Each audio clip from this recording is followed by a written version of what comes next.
Hello there and welcome to It's a Shaw Thing. I'm your host Rob Shaw. We're talking some fantasy football today. News and notes time, and trust me, these news and notes do matter. Just take a look at the numbers from last week. Joseph Adai missed time, Dominique Rhodes was stellar, and then he had Willie Parker sit out, and once again Weldon Moore was sensational. So that being said, listen up, grab a pen. This is some important insight we're about to offer you here. Alright, first up, news off the top. Tony Romo expected to be out this weekend as well as the next couple. This is a tough break for him, but more importantly, how will the other players be affected by it? Well, Brad Johnson didn't look all that good this past weekend, but the good news is he did rack up some good passing yardage in addition to the 3 interceptions he did throw. So Johnson's a risky play, no question about it, but I do expect T.O. to maintain his value. Patrick Creighton should have some value. Jason Witten should have some value. And of course, if anyone more than others, it would be Marion Barber. Not only is Felix Jones going to be out, but now it looks like he has to carry on the rushing attack, considering the passing game is not at 100%. All right, next up, let's talk about Kellen Winslow Jr.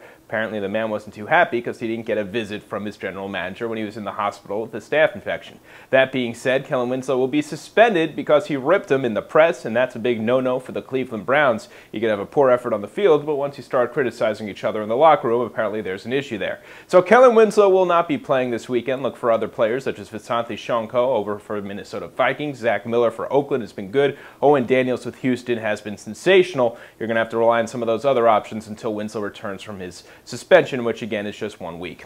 All right, next up, Anquan Boldin, the man who took perhaps the most devastating hit so far this year, helmet to helmet with the New York Jets, hopes to return this weekend. In the event that he does, Steve Breaston definitely goes down in fantasy value. The big-time talent from Michigan has performed very well so far this year for the Cardinals, but at the same time, Boldin was sensational and he was playing well. Him and Fitzgerald both maintain fantasy value because Kurt Warner throws for about 300 per game. Anquan Boldin, plenty of fantasy value if he does return this weekend. Otherwise, Steve Breaston is the way to go. Next up, another big news for the Patriots. Rodney Harrison out for the year. Of course, that's more defense than offense, so not much fantasy value there. What does have some fantasy value is the fact that they don't have a running back these days. They were pretty desperate, relying on 3rd and 4th stringers this past weekend, but what to expect from here on out? Well, Sammy Morris, if healthy, is the #1 option. Remember, Lawrence Maroney is out for the season. Morris, if healthy, but that is a big if. This is a guy who is injury-prone, missed a lot of time last year, and recently hurt his knee in the game. So that being said, what's he going to do if he's out? Well, Lamont Jordan is another option there.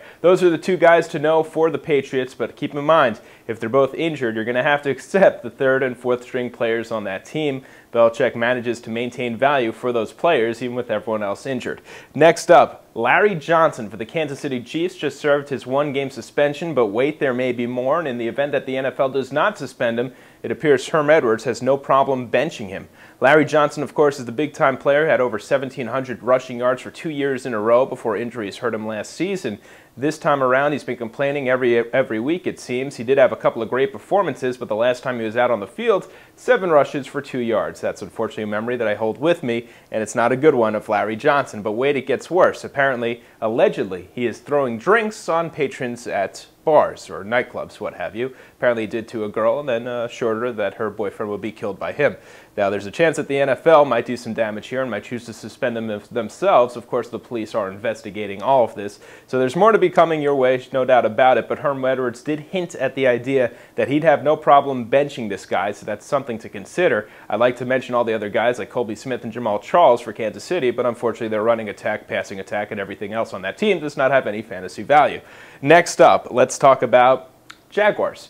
They've actually been good so far in the event in the name of Matt Jones, the lead receiver. Who would have thunk it? This is a guy who had a bad arrest during the offseason concerning cocaine. But everything seemed to be all right once he came back in the best shape he's ever been in. And really, he's actually performing better than ever. This guy was a big-time pick a couple years ago out of Arkansas and finally seems to be reaching his potential. But then that dumb mistake he did during the offseason is coming back to haunt him. He's going to be suspended by the NFL for 3 games. Eventually, he will come back and probably grab that role. But in the meantime, consider Jerry Porter, Reggie Williams, both players getting a chance to jumpstart their season. They've both struggled with injuries thus far. And finally, the last news to mention to you, we mentioned it before a couple days ago. Reggie Bush going to be out for a little while. The fact is he got injured this Sunday, hurt his knee, expected to be out 4 weeks or so. He's going to have arthroscopic surgery. Could end up being worse if they find out there's more damage than they originally thought. That being said, what to do? Deuce McAllister is the name to know. This is a guy who's actually almost benched for the beginning of the year. They went with other options like Pierre Thomas, but now they realize that McAllister gives them their best chance, and really at this point, their only chance. Expect him to get 15 to 25 rushes per game. He's a pretty good touchdown guy, so look for that. Expect him to have much better value from here on out as long as Bush is out. Well, my friends, that's all your fantasy insight for now. Tomorrow we get right back at the college football scene and preview the big games coming up for you this weekend. Until then, have a great day. Have a great time. So you think you can tackle a pro? There's only one way to find out. Click on fantasy at opensports.com.